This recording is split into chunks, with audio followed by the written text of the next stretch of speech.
Olá, meu nome é Flávia Coelho, eu sou professora na Universidade Federal de Lavras, no Departamento de Biologia, e vim aqui hoje para apresentar alguns resultados de um projeto que realizamos sob o financiamento da FAPEMIG, a Fundação de Amparo à Pesquisa do Estado de Minas Gerais.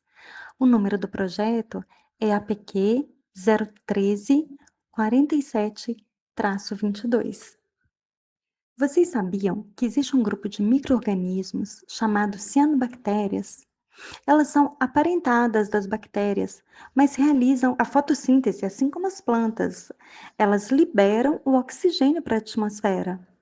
Além disso, elas utilizam o nitrogênio atmosférico num processo chamado de fixação biológica de nitrogênio e utilizam esse nitrogênio para a realização de suas funções biológicas, para a formação de aminoácidos, de proteínas, e além disso ainda liberam esse nitrogênio como um fertilizante, digamos assim, para os ecossistemas e para outros organismos presentes nos ecossistemas utilizarem. Sendo assim, nós nos interessamos muito por esses micro-organismos que variam da cor verde azulada até o marrom acinzentado bem escuro, passando pelo vermelho, o verde. São organismos lindíssimos que vivem nos ambientes aquáticos, lagos, lagoas, riachos, nos mares, vivem também nos solos, vivem em troncos de árvores, em rochas. Dessa coleção, nós já identificamos um gênero bastante raro, encontrado somente em algumas regiões do mundo, vivendo aderida a uma macrófita aquática chamada de alface d'água. Nós mandamos para um laboratório de microbiologia aqui da UFLA fazer a identificação molecular e encontramos que esse micro-organismo, essa cianobactéria, é a mesma que ocorre no rio Solimões, na Amazônia. Esse nosso registro foi o primeiro dessa espécie de cianobactéria vivendo de forma epifítica, ou seja, grudado, encostado nas raízes do alface d'água. Dessa forma, nós acabamos ampliando a distribuição geográfica dessa espécie, o conhecimento do habitat dessa espécie, porque no Rio Solimões ela é encontrada como livre natante, e agora nós encontramos ela vivendo grudadinha à raiz de uma macrófita aquática.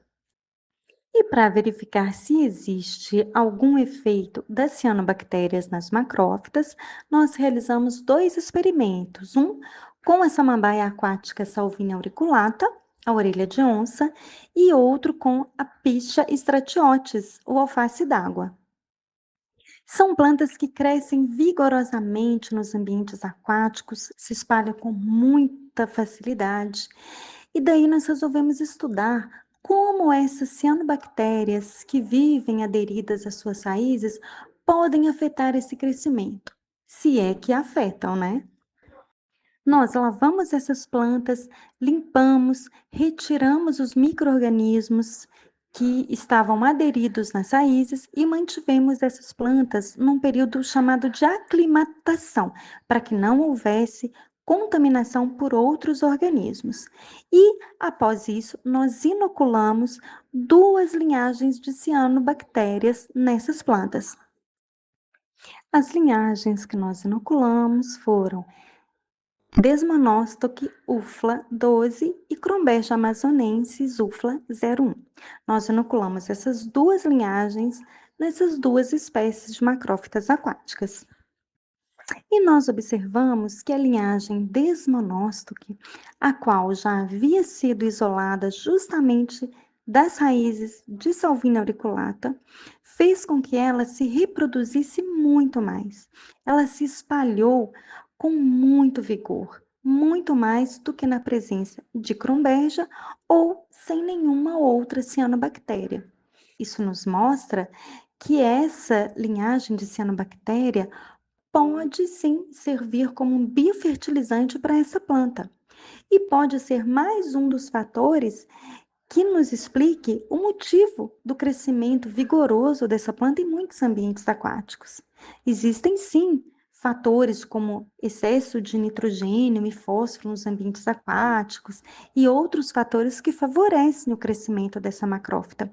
Mas essa linhagem de cianobactéria também se mostrou efetiva no espalhamento dessa planta nos ambientes aquáticos. Já a macrófita Picha stratiotes se espalhou mais, reproduziu mais vegetativamente com a inoculação de Crombergia amazonensis, a qual foi isolada dela própria. Esses resultados nos mostraram que algumas linhagens de cianobactéria podem afetar o crescimento de plantas aquáticas. Se podem afetar o crescimento de plantas aquáticas, poderiam afetar o crescimento de outras plantas, por que não?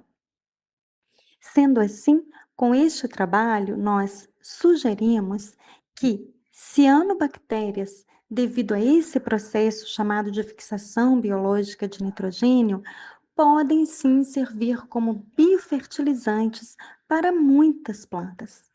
Muitos outros estudos devem ser feitos e em nosso laboratório nós já iniciamos outros estudos para verificar a capacidade de biofertilização dessas cianobactérias. Assim, dessa forma, diminuiríamos a utilização de fertilizantes químicos que causam danos no ambiente e utilizaríamos cianobactérias que ocorrem naturalmente em nossos ecossistemas. Nós agradecemos imensamente o apoio financeiro da FAPEMIG, porque conhecemos linhagens de cianobactéria não conhecidas como epifíticas a outras plantas. Nós aumentamos a coleção de culturas de cianobactérias da UFLA, assim aumentamos o conhecimento sobre a nossa biodiversidade, extremamente importante.